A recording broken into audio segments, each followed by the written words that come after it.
Hey guys, it's Diana. Welcome back to my channel, and today we're going to be talking about episode 12 of In the Dark.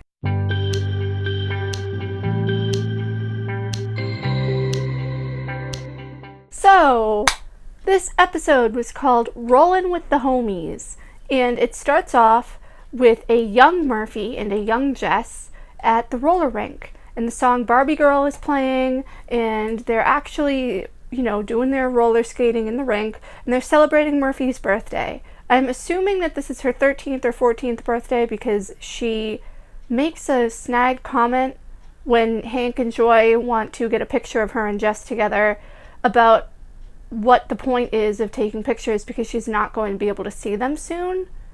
So this is obviously before she lost her vision completely. I don't know if she is fully sighted at this point or if she has residual vision. I mean, obviously she does have some form of sight left. I just don't know how much.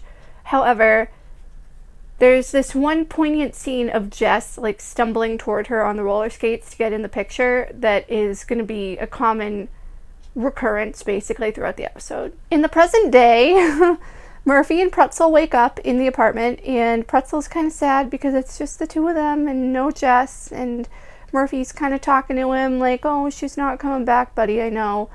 And then we flip-flop over to Felix, and he and Jess are waking up for the day, and they're having breakfast, and Jess is pretty happy, that she doesn't have to make food or do anything. Felix is kind of catering to her. And they talk about the argument that Jess and Murphy had in the last episode. Felix tries to get her to talk to Murphy and make up, but she just doesn't want to because she feels like Murphy is just really toxic and there's no point in trying to fix their relationship if she's not willing to work with her, and she just needs a break. So it's after breakfast. Murphy goes to the drugstore and she's buying alcohol, and there's a different clerk there at the counter. It's not Maria, who, we remember Maria from the pilot. It is a different lady. And the woman asks her for her ID, and Murphy is like, well, why? I buy alcohol here all the time. Where's Maria? Blah, blah, blah. And the lady is like, look at this sign. And she points, and there's a little sign on the counter that says ID needs to be provided for alcohol, 21 or older or something. And Murphy just looks at her, and she's like, look at my seeing eye dog. And the lady leans over the counter and looks at Pretzel, and Pretzel's looking up at her, wagging his tail, panting because he's the best dog ever. I love this dog. And she's like, oh.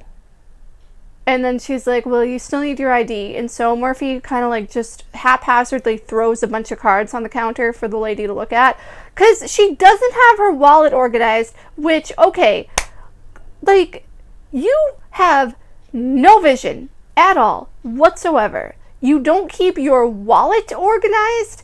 I know people who fold their dollar bills different ways so they can tell what's what, because in the United States we do not have accessible paper currency. I know, me, myself, I keep cards and gift cards and IDs and stuff in certain parts of my wallet so I can access them easier, because even though I have a certain amount of vision, it's just better to keep everything organized, with, my residual sight, and I just like to be organized. But Murphy just, her wallet's a mess. And how the heck do you not know which card your ID is? Hello? Are you stupid? So the lady picks up the ID card, looks at it, and wishes Murphy a happy birthday, and she sarcastically says, oh, thanks, I think this will be the best one yet, or whatever. So we go back to the apartment. Murphy's drinking some alcohol, and Dean knocks on the door, and she kind of briefly fills him in on the whole thing with Max, how he skipped town, and with Jess, how she gave Murphy an ultimatum, and Dean starts cleaning because he's like, I know you can't see it, Murphy, but it's disgusting in here. Which, all right, Dean, listen, you have been making blind comments since the dawn of time on this show. I know you can't see it. I know Chloe can't see it. It's very visual. Blah, blah, blah. Dude, stop. So he actually showed up to give her a birthday present. And It ends up being a color identifier, which she unwraps, and she, of course, makes some stupid comment about how she doesn't see the point of wrapping a present for a blind person, which I completely disagree with. Like, everybody should be able to unwrap gifts, regardless of whether or not they're blind or sighted or whatever, but that's just my opinion. If you think differently, please leave a comment down below, because I'm very curious to see what you have to say. So, she's not too thrilled with the color identifier. She kind of like sarcastically thanks him, but he figures that Chloe loves hers, so it will be helpful for her. And that's all we get from the color identifier. I don't know if it's going to play any part in the season finale next week or what, but it was kind of just like a one-off thing. So, I don't know. Murphy just tells him that she wishes it weren't her birthday and that she could just forget it. And then we cut to Guiding Hope, where they are all celebrating her birthday party with a cake and singing happy birthday and everything. And Hank and Joy want Murphy and Jess to get in together for their annual birthday photo, which Jess awkwardly agrees to, because she figured that if she didn't do it, Hank would just keep asking her to do it until she did. And she and Murphy kind of exchange a few words awkwardly about how she's doing and everything. And Murphy asks if she wants to get drinks later and bail out on work, and Jess says no, of course not. And then Felix kind of just brings the party to an abrupt halt and tells everybody that they can eat at their desks. So we then cut to Jules and Darnell, who are talking in prison, and we find out, as the audience, that Darnell's DNA was planted in the car that Tyson had when he was killed, you know, when they found Tyson in the trunk. And Jules doesn't know how to get him out of jail without telling the prosecutor about their relationship, which Darnell doesn't want her to do because obviously that's going to completely destroy her career.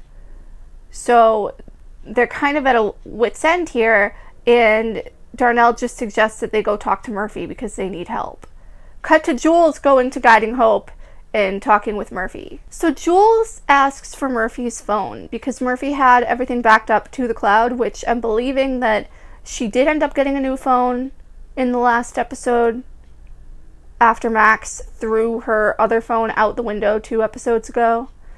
But she has a new phone. She gives it to Jules because Jules wants to get those texts that were sent from Tyson, quote unquote, to Murphy after he had died. Because even though Murphy says that Chicago PD wasn't able to trace the IP based on what Dean told her, Jules has another guy who can do it. And she tells Murphy that they're going off the books, they're going rogue, because Jules isn't even on the case anymore. So Murphy gives her phone, Jules leaves, and then Murphy goes to the bar and confides in Chelsea about this whole thing that's going on with Jess and just everything that's happening. And she actually ends up telling Chelsea that she lost the visual memory that she had of Jess stumbling toward her on roller skates when they were younger.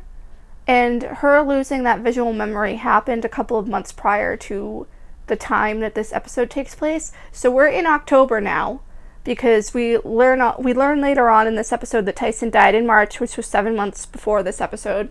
So she probably lost that memory around August or something. And she explains that because when she lost her vision, after a certain amount of time, because the brain doesn't know how to make images anymore, basically, she had started to lose some visual memory of things, which me, as a person who is not going to be losing their vision fully, I found that very interesting. I don't know if that's true. She just explained it in layman's terms, obviously, but like, if you are someone who has lost vision later in life and you notice that you've started to lose some sort of visual memories or something, I'd be very interested to hear about it if you wouldn't mind sharing, because I really don't know anyone who has lost their vision when they were older. My friends that I have who lost their vision, it ended up happening when they were very young, so they don't really remember images anyway because they were so young, but I don't know. So Chelsea actually ends up telling Murphy that Dean is in love with her, meaning Murphy, and that she should go after him because he's one of the good guys, and Murphy just kind of blows it off. Meanwhile, we cut back to Guiding Hope, where we find out that Vanessa had called Jess and the phone rang twice and then she hung up. So Jess just thinks it's a butt dial and to completely ignore it, which Murphy would tell her to do the exact same thing. But Felix, because he's not helpful at all, just said, oh, it could be something. I don't know. So Jess and Felix skip work and they go to the bar later and they find Vanessa, and Vanessa is with a girl, and Felix kind of like tells Jess to go in and confront her, but not in a good way. So Jess does go in, she talks to Vanessa and finds out that it was a butt dial because she was trying to remove her from her favorites contacts and accidentally clicked the thing. And the only reason why she was at the bar in the middle of the day was because she left her credit card there a few nights prior, like when they found out that Jess had the affair. So that was that. Jess feels very small. She gets mad at Felix when she's go back outside, and that's all we see of them pretty much for the rest of the episode, except for like one thing at the end. However, backing up a bit, before they get to the bar, Murphy is still sitting there drinking her whiskey, and who comes and walks in and sits next to her but Nia? And it takes her a minute to figure out who it is, obviously, because Murphy had never heard Nia speak. So Nia basically tells her that she would never hurt Tyson. She would never have one of her guys jump him or hurt him because he's a kid. And she wouldn't hurt him because he's one of her guys either. So, like, I don't know. But she tells Murphy that she doesn't want to hear her name ever again because she's been making Nia's business very badly. Because she's, you know, so involved in this whole Tyson thing and trying to find out who killed Tyson and whatever. And she threatens her and tells her not to go to the cops, which, of course, Murphy ends up telling Jules later because she feels like she can trust her on that. So we meet up later with Jules. Murphy's going back to her apartment, and Jules is there, and Murphy kind of like gets startled because she wasn't expecting her to be there, obviously. Jules gives her phone back and tells her that they did end up tracing the IP address through China, but pinged back to a coffee shop that's not too far from them. So they go to this coffee shop, and they talk to the guy behind the counter who also ends up being the manager, who's like basically a stoner, and they try to get some information from him. And he's like, oh, like, you want info on somebody that might have come in here 7 months ago? So obviously they don't get anywhere with him, and they sit there and they drink their coffee. And Murphy just kind of like admits defeat, and so does Jules. And that's that, really. I mean, there's no other options that they can exhaust. So we then later cut to the park where Murphy and Tyson's mom have met. They're sitting on the bench. And Rhonda ends up telling her that Jules and Darnell had been a thing, like, since they were teenagers, basically, which obviously Murphy didn't know. So she gets pissed and thinks that Jules has been lying to her the whole time, which is going to be a problem because she, like, is almost 100%, I guarantee you, going to think that she can't trust Jules because of this whole thing. So she's done with the whole case, and Rhonda tells her, like, that she appreciates what she was trying to do for her kid, but it's time to move on. And then she tells her to try and quit smoking for Tyson, which she said she will, apparently, but not today, so I don't know, you know. So Murphy ends up going to Dean and Chloe's, where she tells Dean that she's done with the whole case, she believes that Darnell did it, and Dean commends her for all the work that she did because he knows detectives wouldn't have even gone as far as she has with this whole thing, and she's not even a detective. And then she says that she doesn't want to go home because Jess isn't at the apartment, and what's the point? So Dean invites her to stay for dinner, but she doesn't want to because he made stew and it's awful. And he says that Chloe hated it too. So he ends up taking her and Chloe to the roller rink, which is great. Even though Murphy doesn't want to be there, Dean's like, hey, aren't you the one who told me not to treat Chloe any different just because she lost her vision? Which, hello, if you're treating your daughter like a sighted girl, like, you shouldn't be having a babysitter come and watch her when she's 14 years old. And you shouldn't be making these stupid blind comments all the time. So Murphy's all laced up with her skates, and we then see that Jess and Felix and Murphy's parents are all there. Felix, of course, has a helmet and knee pads and elbow pads on because he's super extra. And Jess ends up falling, trying to give Murphy a hug. They both fall onto the floor and they're laughing, and it's cute. And that's when Jess and Murphy go out on the rink and they're skating together and they make up. And Jess is going to move back in, We are all good. And Murphy ends up regaining the visual memory of Jess stumbling toward her from so many years ago on the skates. I'm really glad that they didn't draw this whole argument out so long. I'm very happy that it was resolved now as opposed to like trying to figure it out next episode. I know, Fawn, life is tough. Because like they ended their whole friendship or whatever at the end of last episode. And now it's all good the end of this episode, which it's probably been like a couple days or something, I would assume. I don't know. So we're good for the season finale. Jess and Murphy are friends. Jess is moving back in. Murphy gets so emotional at the thought of like regaining that visual memory because she just saw it again that she asks Jess to take her over to the wall so they can take a break. Dean comes over and he and Murphy chit chat, and she reveals to him what Chelsea had told her at the bar about how he had feelings for her in kind of like a joking way. And Dean says, oh, well, she's not wrong. And then Murphy fumbles and he's like, what are you doing? And she's like, I'm trying to find your face. And they kiss and it's really great. And then he invites her over to the house later after he has to go meet up with Jules apparently. And she's like, okay. And they're good. Meanwhile, we do cut to Jules. And she's sneaking around in a parking garage, and she sees Nia meeting up with a guy. So earlier in the episode, Nia had told her hitman to have him arrange for Murphy to meet with their guy that night, because she doesn't want to hear from her again.